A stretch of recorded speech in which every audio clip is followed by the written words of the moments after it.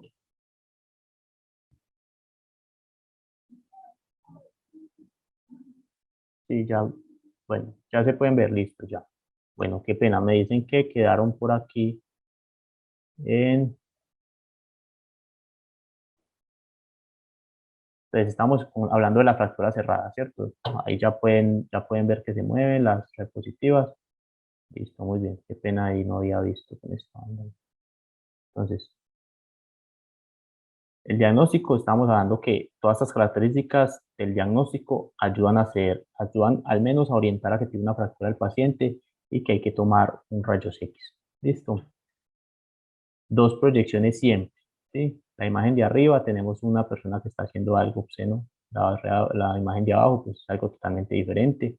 Los técnicos en radiología saben muy bien hacer las proyecciones especiales, siempre que se pueda comparar, más que todo en la pelvis para mirarle el tema de las fracturas de cadera, se debe comparar una cadera con la otra, ¿cierto? Estamos acá en tema de reanimación, como les decía, CAB, siempre lo ideal, lo primero es garantizar que va a tener un paciente estable para poder después pasar a lo secundario, que es el tema de la fractura. Eh, hay fracturas que son de urgencia también, sí, pues son las fracturas que generalmente generan más inestabilidad son, en este caso tenemos la fractura de pelvis, una fractura de pelvis como vemos en la imagen, además de inestabilizar la pelvis, lo que va a hacer es, puede tener un daño vascular el paciente y la pelvis es una cavidad. Entonces, igual que el pulmón y el abdomen, en la pelvis se puede almacenar mucha volemia. Y si almacenamos mucha volemia en la pelvis, lo que vamos a hacer es un paciente que va a empezar a tener hipotensión, taquicardia, signos de shock, y puede ser una fractura inestable de la pelvis. Son pacientes que deben pasar a cirugía rápidamente para estabilizar y posiblemente por cirugía vascular para corregir el tema vascular. Las fracturas de fémur igual. Sabemos que por acá, en cuanto a anatomía, pasa la arteria femoral y un trazo de fractura que puede ser con minuto, como en esta imagen, puede fracturar, puede lesionar la arteria femoral. Esos pacientes, el hematoma puede estar contenido bajo el músculo, pero el músculo es lo suficientemente grande también para almacenar mucha volemia y este paciente también puede tener inestabilidad en cuanto al daño vascular que hay. Las amputaciones, pues estas son claras, una amputación se lleva lo que es hueso, arterias y va a generar mucha pérdida de volemia y fracturas con compromiso vascular, como lo decíamos. Listo. Pasamos entonces al tratamiento. Esto es más que todo para el servicio de urgencias. En el servicio de urgencias, lo ideal, si no se tiene la experiencia, es no intentar reducir la fractura, porque si el paciente llega con una fractura, le valoramos si tiene buena perfusión distal, al intentar reducir, lo que podemos hacer es un daño vascular. Y si no estamos cerca a un quirófano para intervenirlo de manera pronta, es un paciente que puede perder la volemia, puede perder la extremidad por intentar esto.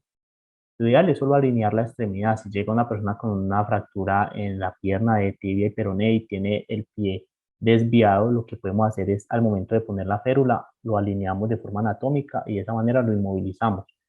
Porque si nos podemos de pronto traccionar, intentar reducir una fractura que esté cabalgada o que esté desplazada, podemos lesionar la arteria que pasa por esta parte y generar alteraciones de la volemia. Esto ya lo habíamos dicho. Y en los casos de luxación, si no se tiene la experiencia adecuada, también lo que hacemos es inmovilizar el paciente con la luxación. Si la persona que atiende tiene la experiencia, se considera que lo sabe, puede intentar algunas de las técnicas para reducir. Las luxaciones más frecuentes que uno ve son las luxaciones de hombro y las luxaciones de las falanges de los dedos. Por ejemplo, luxaciones de las rodillas son de traumatismo muy fuertes. Pacientes siempre generalmente deben ir a intervención por ortopedia de manera prioritaria y estabilización de la luxación. Y también luxaciones de la cadera o luxaciones del fémur son traumatismos muy fuertes. Esto es el ligamento más fuerte el que estabiliza el fémur. Entonces, una luxación de ahí es un traumatismo de mucho impacto. Además de inmovilizar, lo que tenemos que hacer es garantizar una buena analgesia. Los pacientes generalmente llegan con mucho dolor, pacientes que tienen mucho dolor y se les debe garantizar entonces una buena analgesia. Vigilar la estabilidad hemodinámica. El síndrome compartimental es una patología en la cual el fémur, perdón, la extremidad tiene tanta presión, genera tanta presión dentro de sí misma que lo que hace es obstruir la perfusión distal.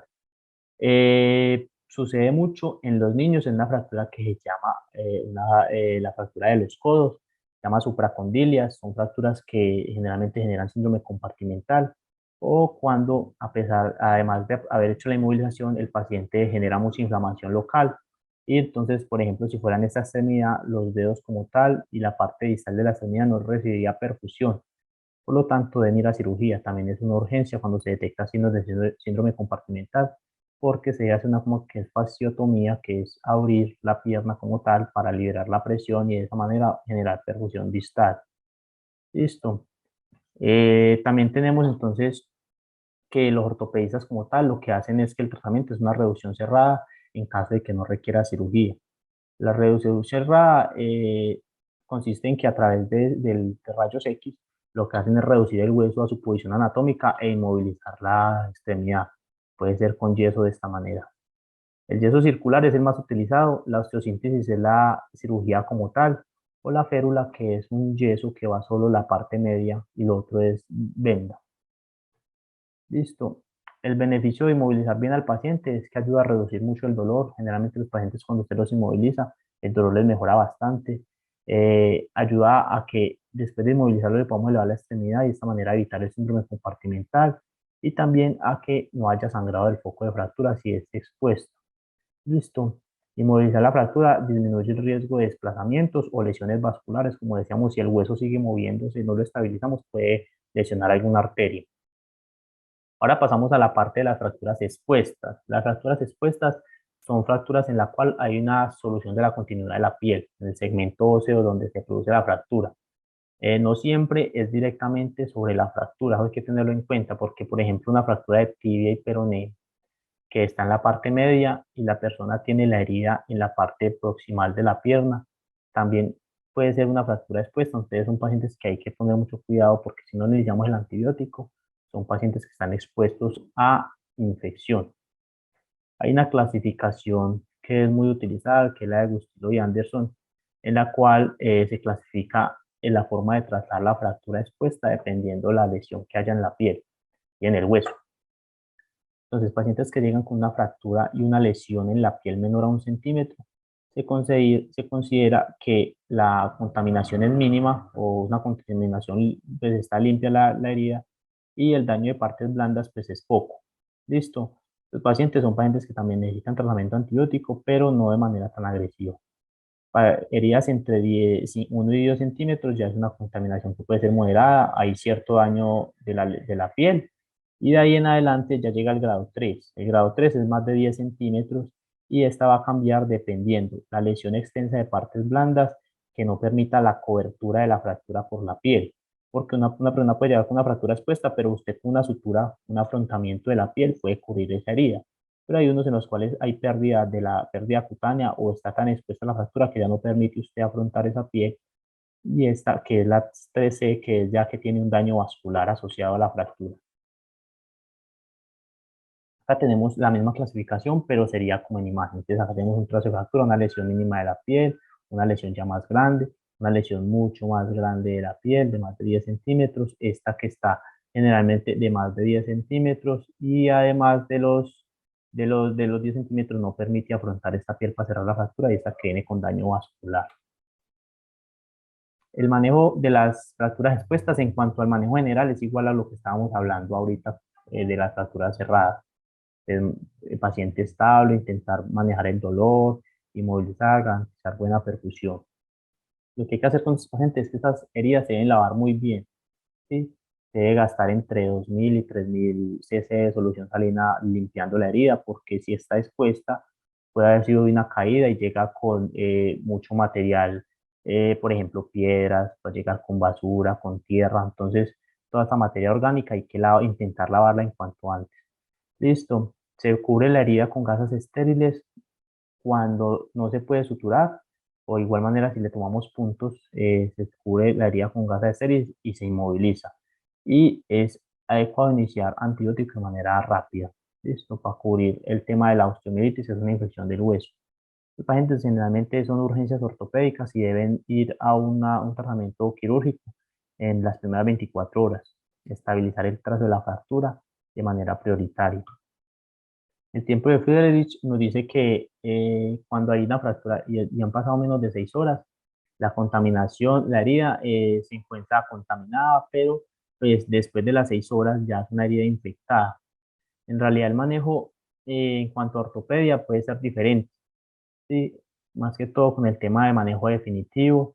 Manejo definitivo, podríamos hablar, por ejemplo, de un clavo endomedular, un procedimiento que se lo van a realizar directamente y ahí ya queda el tema, ya espera la recuperación. Y ya el manejo ya más conservador o manejo que ya es de más espera, por ejemplo, es estabilizar la fractura con un tutor externo, que es los que conocemos, los que vemos que son varias varillas incrustadas en la pierna. Y ese es un manejo ya que es por algo más de infección. Bueno, acá tenemos una clasificación y el uso antibiótico dependiendo el tipo de fracturas en los cuales hemos enfrentado. Si vemos en la primera, que es un tipo 1, tipo 2, recomiendan pues un tratamiento más conservador, ya la tipo 3 ya es asociar dos antibióticos. Y este es el tratamiento que ya esos pacientes van a manejo especializado por ortopedia y esto es lo que le realizan, ¿sí? Entonces vuelven y lavan la herida, hacen resección de la piel muerta, ya depende del tipo de herida y el cirujano, el ortopedista, qué tipo de manejo le va a hacer a esa fractura, cómo van a cerrar la piel cuando no hay buena cobertura de la piel, esto lo hace cirugía plástica a través de colgajos y inmovilizan la extremidad, ¿cierto? Dejan antibióticos por varios días y es importante aplicar el suero antitetánico, ¿sí? O vacuna antitetánica. Listo, acá tenemos entonces varios tipos de heridas y fracturas expuestas. Entonces, por ejemplo, hay unas muy evidentes como estas, en las cuales podemos ver el hueso prácticamente expuesto.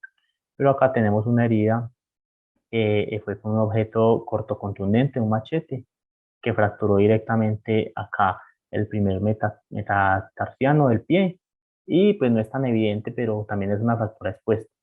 Listo. Entonces, y acá vemos, por ejemplo, un tutor externo que es una estabilización de la fractura generalmente expuesta o que puede estar por tras con minuta. Listo, ya pasamos a los esguinces, ¿sí? Los esguinces se producen por una lesión ligamentosa, ¿sí? Todas las articulaciones están estabilizadas por ligamentos. Los ligamentos ceden un poco porque pues, de esta manera es que nosotros podemos mover las articulaciones porque ellos no son rígidos, ellos pueden ceder, pero llegan a un límite o una tracción máxima donde después de ahí ya se genera lesión si se estiran más. ¿Listo? Entonces, por ejemplo, acá tenemos una clasificación del 1 al 3. De esta manera vamos a clasificar los esguinces. Creería yo que el 90% de las personas hemos tenido un esguince. Mucha gente lo llama de otras maneras, descompuesto, está abierta la mano, cosas así le llaman. Pero entonces, un esguince grado 1 generalmente lo hemos tenido la mayoría de las personas. ¿Listo? En los hombres se produce mucho por el tema de los deportes, ¿cierto? Fútbol, baloncesto, voleibol, todas estas cosas. Las mujeres también el tema de deportes, pero hay un tema que es muy repetitivo, que es el uso de tacones. El uso de tacones es una causa muy frecuente de esguince de los tobillos. Entonces usan tacones y caminan por una superficie que no sea o sea, que sea irregular, les hace perder la estabilidad, tuercen el tobillo y de esta manera generan una inversión forzada del tobillo y se genera un esguince de tobillo, que es generalmente uno de los esguinces más frecuentes que hay. Listo. El esguince grado 1 es un esguince de mecanismo simple, generalmente el traumatismo no es muy fuerte, puede ser algo como eso o algo que hace que le tuerza el dedo, le tuerza la muñeca, ¿cierto? Generalmente la persona cuando tiene un esguince leve, la persona no pierde la funcionalidad, la persona sigue utilizando la extremidad o sigue utilizando el tobillo, sigue caminando, pero le duele, ¿sí? Al pasar unas horas, 4 o 6 horas, ya presenta inflamación local, pero generalmente no hay equimosis, no hay morado de esta parte de la articulación. Después del tiempo, la persona sigue con el dolor y esos pacientes generalmente se acuestan a dormir y al otro día ya por la inflamación y el dolor ya no son capaces de caminar o dice que les duele más. Entonces son muy característicos de que se hagan un esguince hoy y consultan mañana, porque no es que ayer no me dolía tanto, no, yo después de eso yo seguí caminando, pero ya hoy no soy capaz de caminar. Esguinces grado 1, no necesitan radiografía, se pueden diagnosticar de manera clínica y el tratamiento es inmovilizar el tobillo, analgésicos y reposo. ¿Listo? Una incapacidad médica de 3 a 5 días y en esos días con la inmovilización y el reposo mejoran bastante. El esguince grado 2 y grado 3 ya son un traumatismo un poco más violento. Generalmente se produce también en los tobillos de personas, pero que tengan obesidad o que lleven cargando a otra persona o que otra persona les haya caído encima. ¿Sí? Ya acá en este no solo un estiramiento, una elongación de las fibras, sino que hay una ruptura de algunas fibras parcialmente, no completamente la extensión del ligamento. Este puede generar un edema más grande y después de este traumatismo hay pérdida de la funcionalidad. La persona después de ese traumatismo generalmente ya no pudo caminar, ya le dolió mucho para caminar, ya no pudo seguir haciendo lo que estaba haciendo, ya no pudo seguir haciendo deporte. En pocas horas aparece una equimosis pequeña porque al romperse el ligamento va a liberar sangre y esa sangre se va a acumular bajo la piel formando una equimosis. ¿Listo? El tratamiento de esto generalmente es con terapia, inmovilización y la incapacidad va a durar un poco más. El grado 3 es como el grave en el cual hay una ruptura completa del ligamento. Este ya puede necesitar cirugía, la incapacidad es más extensa y acá hay una inflamación y una ruptura y una equimosis extensa. Pacientes que quedan totalmente incapacitados para caminar por el dolor tan fuerte. Entonces acá vemos un esguince grado 1 que puede o no puede tener la equimosis que vemos acá. Sí, pueden ir solo con la inflamación sin tener esta equimosis. Ya vemos un grado 2 en el cual ya hay una equimosis más extensa, inflamación, pérdida de la funcionalidad. Y uno grado 3 en el cual ya es algo totalmente doloroso, pacientes que generalmente requieren inmovilización y muchas veces intervención quirúrgica y terapia para poder pues, generar una buena estabilización de la articulación. Les muestro pues de tobillo porque es como la más frecuente, la que más se puede ver. También se puede producir en cualquier articulación. La más común es tobillo, falanges de los dedos, muchas en las muñecas, en la articulación acromioclavicular cuando caen sobre el hombro. Entonces esas las pueden ver mucho. El diagnóstico es principalmente clínico y en los casos en los cuales hay equimosis extensa, la radiografía para descartar una fractura, porque aparte de un esguince puede haber una fractura asociada. Acá vemos algunas de pues eso más que todo datos clínicos para la hora del examen físico. Realizar algunos movimientos puede generar dolor para unos esguinces típicos. Listo.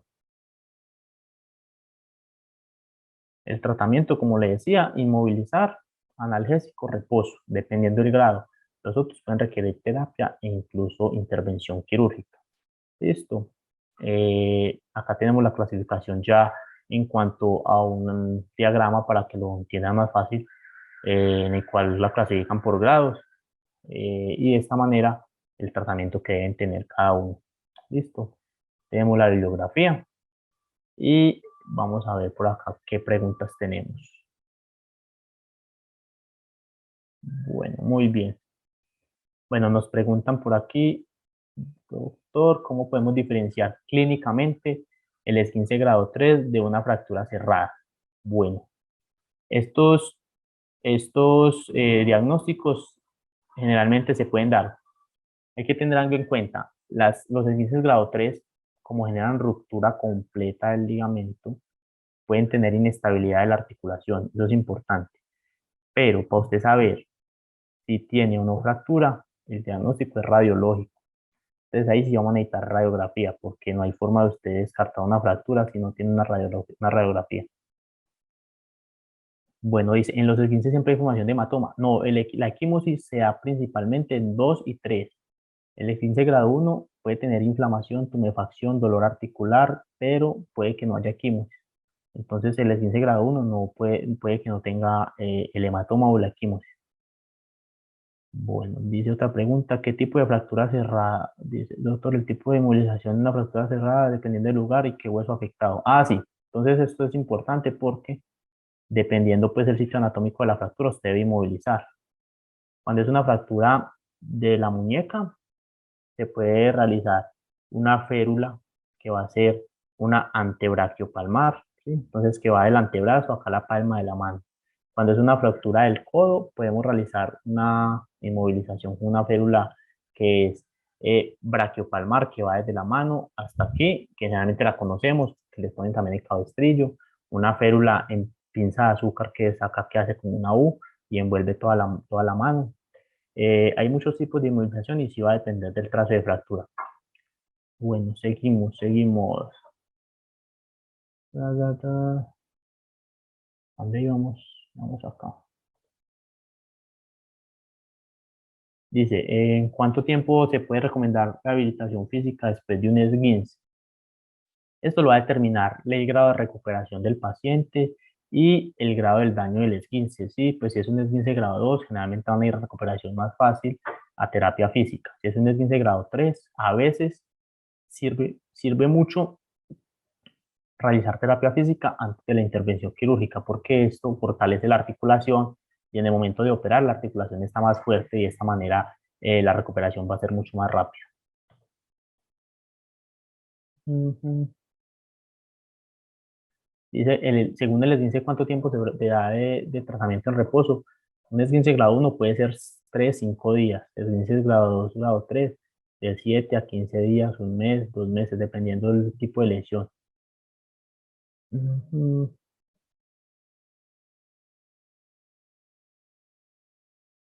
Bueno, no, ya acá me quedé. A ver, los AINE no afectan el foco de consolidación. Bueno, hay pacientes que tienen predisposición o que ya desde el principio uno sabe que es una fractura que para consolidar va a ser algo difícil. Pacientes que tengan, por ejemplo, diabetes, es difícil las consolidaciones en cuanto al foco de fractura de por sí por su condición. Pacientes con muchos años, ancianos, también es difícil. Pacientes que tengan una enfermedad de la formación del hueso también. Los que mejor consolidan son los niños y las personas jóvenes. Pero pues en cuanto a eso, se puede dejar más inmovilización para ayudar a mayor consolidación del hueso en personas que tengan esas características. Las fracturas abiertas se deben realizar puntos de afrontamiento. Claro que sí, se debe cerrar el trazo de fractura si se deja. Recuerde que hay fracturas en las cuales va a haber tanta pérdida de la piel que no va a haber forma de cerrarlas. Entonces, si se deja, claro, hay que afrontarla. Afrontar eso porque esto ayuda al sangrado y ayuda a que no haya exposición de la herida. Recuerde que lo que estamos buscando es que no se infecte la herida.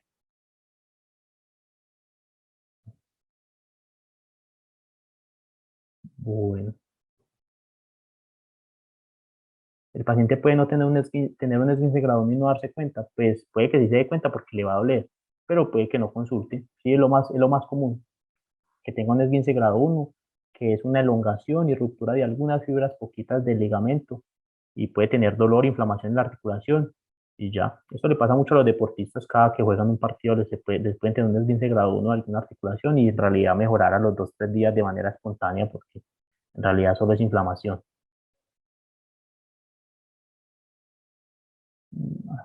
Bueno, otra vez, listo, nos quedan 4 minuticos de preguntas. A ver, ¿qué más? Manejo de las fracturas del esternón. Pues una fractura del esternón si es una fractura que es un trazo completo, va a generar inestabilidad del tórax y esto va a generar dificultad respiratoria. Estas fracturas no son manejadas por ortopedia, son manejadas por cirugía general. Todo lo que son fracturas de tórax inestables, fracturas del esternón, no las maneja ortopedia, las maneja cirugía general, por lo que hay que hacer toracotomía. Entonces eso es ya manejo de cirugía general. Listo.